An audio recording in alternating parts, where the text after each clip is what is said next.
अपने सारे पैसे, अपना मोबाइल और गाड़ी की चाबी, ये सब मुझे दे दो।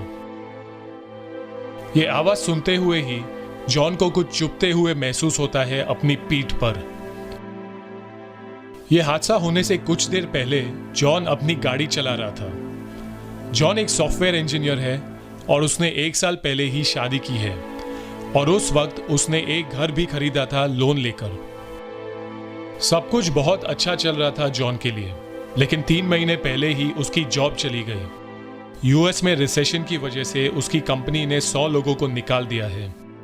उसने काफी कंपनीज में अप्लाई भी किया है, लेकिन रिसेशन की वजह से एक जॉब मिलना बहुत मुश्किल है। और आज सुबह जॉन की बीवी ने उससे कहा कि वो प्रेग्नेंट है। जॉन इस वक्त बहुत ही डरा हुआ है। 6 महीने पहले तक उसे ऐसा लग रहा था कि उसकी लाइफ में सब कुछ ठीक चल रहा है, लेकिन इतनी जल्दी ही इतना कुछ बदल गया। अपने लोन की ईएमआई, घर के खर्चे और आने वाले बच्चे के खर्चों को वो कैसे हैंडल करेगा, ये सब उसे समझ में नहीं आ रहा है।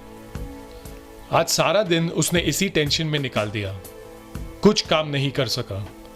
वो अब ये सोच रहा है कि उसे खुद की कोई कंसल्टेंसी या सॉफ्टवेयर डेवलपमेंट फर्म शुरू कर देनी चाहिए, लेकिन उसके दोस्तों ने कहा कि खुद का बिजनेस शुरू करने में बहुत रिस्क है और इसके लिए कम से कम 20 लाख का लोन लेना पड़ेगा। उसकी पर्सनल सिचुएशन और मार्केट सिचुएशन को देखकर उसे लगता है ये करना ठीक नहीं होगा। उसकी वाइफ उसे कह रही है शायद उसे अपने सॉफ्टवेयर स्किल्स को इम्प्रूव करने के लिए कोई कोर्स करना चाहिए, ताकि जब मार्केट इम्प्रूव हो वो सॉफ्टवेयर स्किल्स के साथ अप टू डेट रहेगा। लेकिन जॉन को लगता है इस वक्त एक जॉब बहुत ज़रूरी है। वो ये भी सोच रही थी कि उसे एक जॉब ले लेनी चाहिए फाइनेंशियल सिचुएशन को देखते हुए, लेकिन अब उसकी प्रेगनेंसी के बाद ये भी पॉसिबल नहीं होगा। जब इंसान काम में बिजी नहीं रहता है तो अपने आप ही ज़्यादा टेंशन लेने लगता है, और यही हो रहा था जॉन के साथ। इतना ज़्यादा टेंशन लेने लग गया कि वो एक काउंसलर के पास जाने लगा जो 1 घंटे के 1000 रुपये ले रही थी उससे, और ये उसके लिए एक और टेंशन की बात हो गई। जॉन की एक अच्छी बात है कि वो अल्कोहल नहीं लेता, लेकिन जैसे सबकी कोई ना कोई आदत रहती है, उसे चाय पीने की बहुत आदत है। एक दिन रात को काफ़ी देर हो चुकी है और घर लौटते हुए वो एक चाय वाले को ढूंढ रहा है, लेकिन उस वक्त उसे कोई नहीं मिलता। वो एक सुनसान गली में एक चाय वाले की स्टैंड देखता है जिसके बर्तन अब तक वहीं पड़े हैं और एक 15 साल का लड़का वहां बैठा हुआ है। पूछता है एक चाय मिलेगी? लड़का कहता है चाय तो बंद हो चुकी है, लेकिन आपको चाहिए तो बना लूंगा 5 मिनट में। वो गैस पे पानी गर्म करने रखता है और जॉन अपने ख्यालों में खोया हुआ है। चाय वाला उसे पूछता है क्या हुआ बॉस, बहुत टेंशन में लग रहे हो? जॉन मुस्कुराकर कहता है कुछ नहीं। जॉन उसे पूछता है कहाँ रहते हो तुम? जहां भी सोने को जगह मिल जाए, लड़का जवाब देता है। स्कूल गए हो क्या? 6th स्टैंडर्ड तक गया था, लेकिन उसके बाद नहीं। जॉन थोड़ी देर बैठा रहता है चाय के इंतजार में। कुछ देर में ही अचानक पीछे से कोई उसका गला पकड़ लेता है और उसे कहता है अपने पैसे, मोबाइल फोन और गाड़ी की चाबी, ये सब मुझे दे दो। जॉन को कुछ चुभते हुए महसूस होता है अपनी पीठ पर। वो उस इंसान से कहता है जो लेना है ले लो, ये सब करने की कोई जरूरत नहीं है। चाय वाला उसे देख रहा है और साथ ही साथ उसकी चाय गर्म हो रही है। जॉन एक के बाद एक अपनी चीजें उसे दे देता है। चोर जाकर गाड़ी में बैठ जाता है, गाड़ी को स्टार्ट करता है और गाड़ी को रिवर्स करता है, और जैसे ही पहली गियर में उसे डालता है, चाय वाला उसे आवाज देता है रुको। चोर मुड़कर देखता है उसके तरफ। तुम कुछ भूल गए, चाय वाला उससे कहता है। जॉन उसे देखता है और सोचता है कि वो उसे क्यों रुकने को कह रहा है।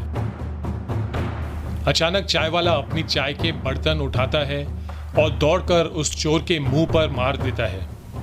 गरम चाय उसके चेहरे पर गिरती है और वो चिल्लाता है। जॉन उसे सीट पर गिरते हुए देखकर गाड़ी की चाबी ले लेता है और चाय वाला हॉर्न को दबाए रखता है, और इतने में गली के लोग आ जाते हैं और उस इंसान को पकड़कर ले जाते हैं। उसके जाने के कुछ देर बाद वो लड़का जॉन से कहता है, थोड़ी देर रुक जाओ, एक और चाय बनाता हूं आपके लिए। जॉन इस वक्त काफी शॉक में है। वो उस लड़के से कहता है, ये क्या किया तुमने? अगर कुछ गड़बड़ हो जाती, वो चोर हम दोनों को मार सकता था।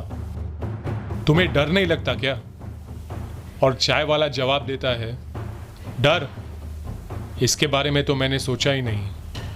हंसकर जॉन से कहता है, क्या मतलब है तुम्हारा? जॉन पूछता है उससे। वो जवाब देता है, देखिए, मेरा रोज का दिन ऐसा है कि मैं फुटपाथ पर कहाँ सोऊंगा मुझे खुद पता नहीं। मेरे पास जेब में पैसे रहेंगे या नहीं पता नहीं। मैं ठीक से कुछ खाऊंगा या नहीं पता नहीं। अब मुझे अगर डरना है तो मुझे दिन में 50 चीजें मिलेंगी डरने के लिए। इसीलिए आदत हो गई है एक दिन एक टाइम पे जीने की, और डरने के लिए टाइम ही नहीं है। आप पढ़े लिखे लोग अपनी फ्यूचर के बारे में बहुत टेंशन लेते हैं, लेकिन मुझे अगले घंटे क्या होगा वो भी पता नहीं, तो टेंशन लेकर क्या फायदा? जॉन के चेहरे पर एक मुस्कुराहट आ जाती है। वो चाय पीता है उसके साथ, थोड़ी देर हंसी मजाक करता है और पैसे देकर निकल जाता है। अगले दिन जॉन अपनी सीवी में कुछ चेंजेस कर रहा है। उसकी वाइफ पूछती है, ये क्या कर रहे हो तुम? कहता है, पुरानी कंपनी में ही अप्लाई कर रहा हूं एज अ कंसल्टेंट। हो सकता है मुझे असाइनमेंट बेसिस पर ही रख ले, और अगर पेमेंट थोड़ी कम भी होगी तो कोई बात नहीं। खाली बैठने से तो ठीक है, और साथ ही साथ एक जॉब के लिए भी ढूंढता रहूंगा। उसकी वाइफ कहती है, हाँ आइडिया तो अच्छा है, ये पहले क्यों नहीं सोचा? जॉन कहता है, जब डर ज्यादा लगता है और दिमाग में बहुत टेंशन रहता है तो आइडियाज जल्दी आते नहीं। वाइफ पूछती है, कल किसी सत्संग में गए थे क्या? जॉन कहता है, हाँ ऐसा ही कुछ समझो। थोड़ी देर बाद वो अपने काउंसलर के अपॉइंटमेंट के लिए फोन करता है और कहता है कि मुझे अपना अपॉइंटमेंट कैंसिल करना है। ऑपरेटर पूछती है, क्या बात है, तुम्हारी तबीयत खराब है क्या? जॉन जवाब देता है, तबीयत खराब नहीं है, तबीयत ठीक हो गई है। उस दिन के बाद जब भी जॉन को डर लगता, वो उस चाय वाले की बात सोचता और फिर अपने काम पे लग जाता। ये थी जॉन की कहानी।